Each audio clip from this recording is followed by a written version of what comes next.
Well, guys, I finally did it this past weekend. I beat Starfield, and this was something that I didn't think I was going to be able to do, and I wanted just to get in front of the camera and talk about it as soon as possible, but I didn't have the opportunity because I've been really sick this past week, and I haven't had a chance to really do any type of content.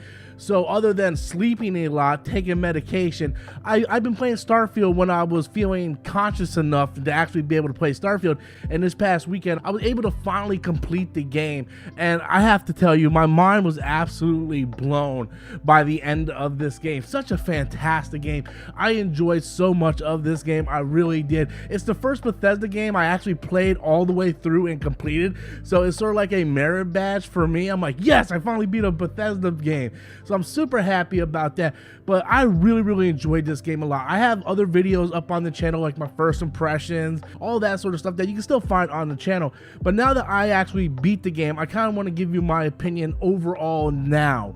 And I have to tell you, I really just had a lot of fun playing the game. And the fact that it didn't cost me $70 also kind of goes into the enjoyment of the game, because when you have something like Game Pass, you're able to experiment. Now, the one thing I hear everybody kind of complain about is it's very slow, and some of the NPC characters look absolutely awful, and that's true on both fronts. Yes, the game is very slow. It takes like 5 to 6 hours to get going. Even the main campaign is very slow, but when you get to a certain point in the campaign and when the switch flips, man, it flips and you're in it to win it at that point. And that's what happened to me.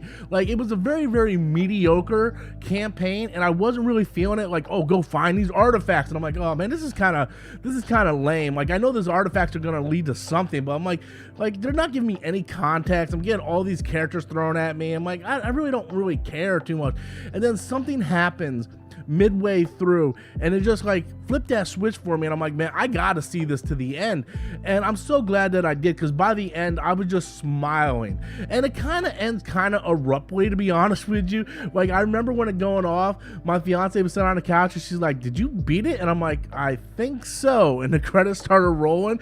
But we get into New Game Plus, which I'm not going to spoil, but New Game Plus is like a must. Like, it's a must for this game. It's phenomenal. You know, I actually recommend for a lot of people that are doing like the side quests and doing the different factions and all that, go through New Game Plus first, then do the factions and stuff, because trust me, that's just something you want to do. I don't want to spoil anything, but I absolutely love the sci-fi story that they tell within the main mission. Like, it was so good. Like, we had like a Stranger Things upside down moment, which I absolutely just loved, and I thought it was such a cool element. A lot of the factions, like the Vanguard, the storylines were really good. So many things that I liked about this game, including the gunplay, which I thought was really phenomenal, which I wasn't expecting. That was something I couldn't get into with like a Fallout or Skyrim. I just didn't like the battle systems all that much.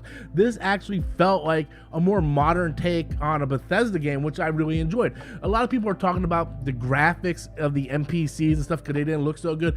There's a huge difference between this game and some of the other games that we see. A lot of games today use mocap. So the graphics and the way the characters talk and stuff, it seems more realistic, whereas nothing is mocapped in this game. Everything in this game is created through the creation engine. Nothing is mocapped, so you get a different feel for it.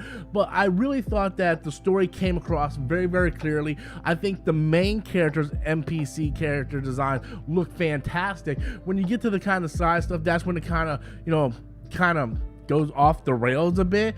But yeah, I really enjoyed the game. I think one of my biggest complaints is I don't know why every time I go to talk to a character, we get like this zoom up shot from the chest up. Like, let's see some people walk around. Let's see some interaction. Like, pick some stuff up off the table.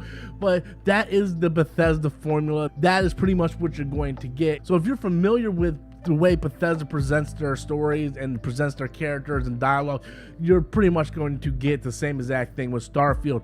But to me, that is a minor nitpick. Starfield is definitely one of my favorite games of the year, and if you would have told me that at the beginning of the year, I would have said you're a liar. It's gonna be Final Fantasy 16 all the way, and I'm really pleasantly surprised how much I enjoyed Starfield. Like, I just had a blast, and I'm still playing it. And to me, that is fantastic. And I'm so happy Xbox finally had a W, because after stuff like Redfall, it wasn't looking good for Xbox at all. But they finally get a massive win with Starfield. Yes, you have some people out there hating, but you will always have fanboys console warring for some company. But it is what it is, and I really enjoy Starfield a lot. I had a lot of fun playing the game, and I really enjoyed my experience with everything. Slow start, but man, when it flipped that switch, man, I was in it, guys. And I just really want to kind of hammer that point home, because I know at some point it can be very daunting and very slow paced, but when it hits, guys. And I had a fantastic time playing in the world of Starfield, and I'm looking forward to seeing what's going to happen next with this game in terms of mods and DLC and so on and so forth. So anyway, guys, that's my final thoughts on Starfield. Absolutely adored the game, and now I look out for Spider-Man 2 in the horizon. Be sure to smash that like and subscribe button. Until next time, as always, I'm Robert Storms, and thank you for watching.